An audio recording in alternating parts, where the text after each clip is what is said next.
I hope you're having a good day today. We're going to be looking at the account of right before Elijah's victory on Mount Carmel. It's really God's victory on Mount Carmel, but anyway, our hymn is called If God Were Not Upon Our Side.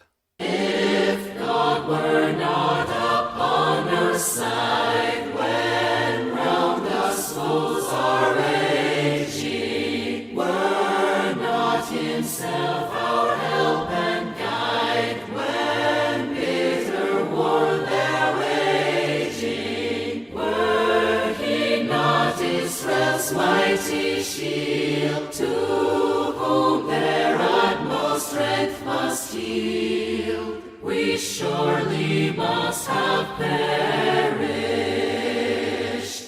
They opened wide their ravenous jaws, and threatened to devour us. But thanks to God who rules our cause, they shall not overpower us. Their snares he yet will bring to naught, and overthrow what they have taught. God is too mighty for them.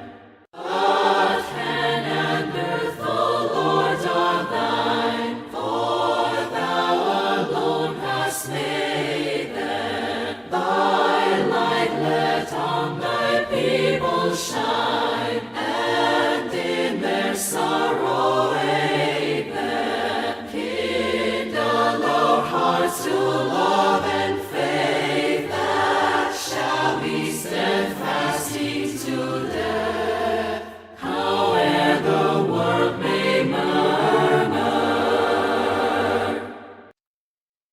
If God Were Not Upon Our Side. So we're in 1 Kings chapter 18, and so it's chapter 17 where Elijah is introduced to us, and he comes to Ahab and he says, "As the Lord God of Israel lives, before whom I stand, there shall not be dew nor rain these years except at my word." We looked at as the Lord tells him to go to the widow, we looked at that account yesterday, the widow with the oil and the flour. But now it comes to pass after many days that the word of the Lord came to Elijah in the 3rd year, saying, "Go present yourself to Ahab." This is the 3rd year of the famine. "Go present yourself to Ahab, and I will send rain on the earth." So Elijah went to present himself to Ahab, and there was a severe famine in Samaria. And Ahab had called Obadiah, who was in charge of his house. Now Obadiah feared the Lord greatly.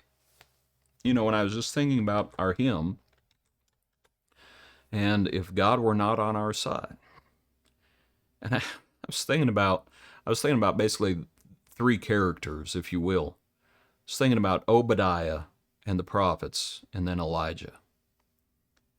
And here, first Obadiah.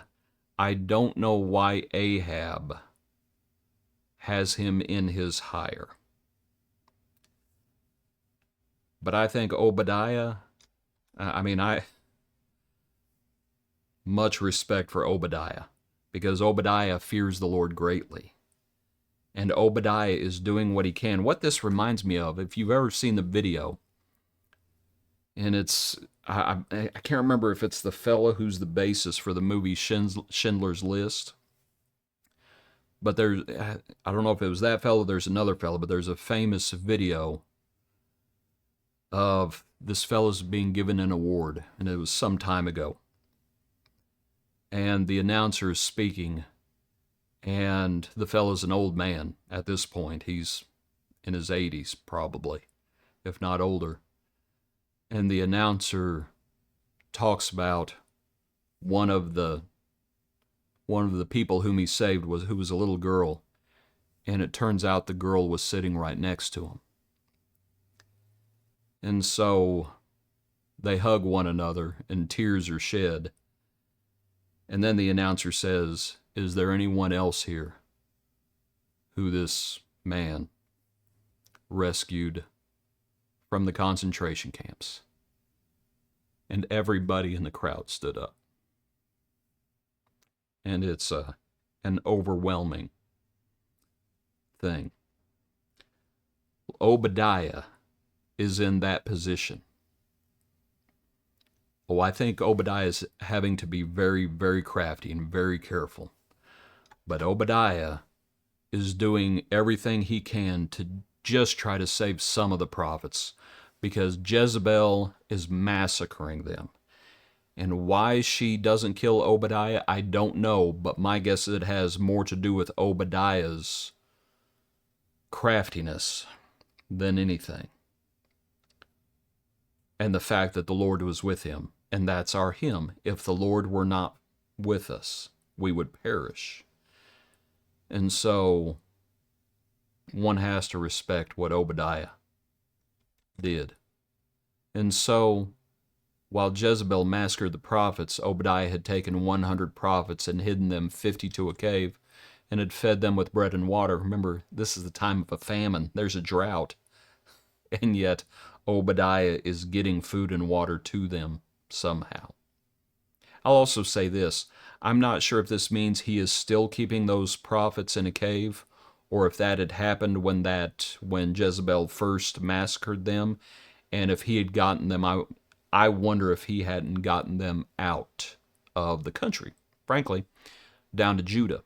Might think about that, just because of the language that's used. Perhaps not. He may still be taking care of them. I don't know. But nonetheless, those prophets, there's a time where you have to just hide in a cave. And things are bad. And no one's receptive. And you have to just hunker down. Obadiah is that fellow who's going back and forth. He's in harm's way. There's times where you just have to keep your head down. And there's no shame in it. The shame is on Ahab and Jezebel. That's where the shame is. These prophets, just stay put. Stay put. Keep your head down. And live to preach another day, I suppose. Back to the account. So Ahab says to Obadiah, we got to go find some grass to at least try to keep some of the livestock alive. So they divided the land between them. Ahab goes one way, Obadiah goes another way, and as Obadiah goes on his way, Elijah meets him. And he says, "Is that you, my lord Elijah?" And he answered, "It is I. Go tell your master Elijah is here." And he said, "How have I sinned that you are delivering your servant into the hand of Ahab to kill me? As the Lord your God lives, there is no nation or kingdom where my master has not sent someone to hunt for you.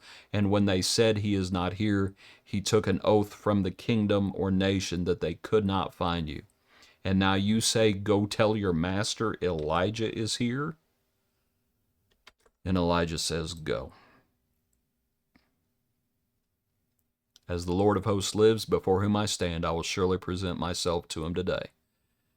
And so Obadiah went to meet Ahab and told him, and Ahab went to meet Elijah.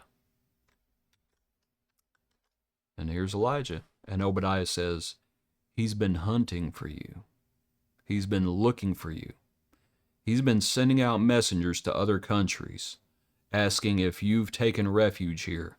And when they say, "Oh no, we don't think so," and he makes them swear that they haven't done it. He's hunting for the man that proclaimed this drought. That's Elijah. Elijah's a hunted man. And Elijah says, "You go tell him I'm here." And we're ready for Mount Carmel. If God were not upon our side, we would perish. Appreciate you. Hope you have a good day. Join us tomorrow for another portion of our daily praise.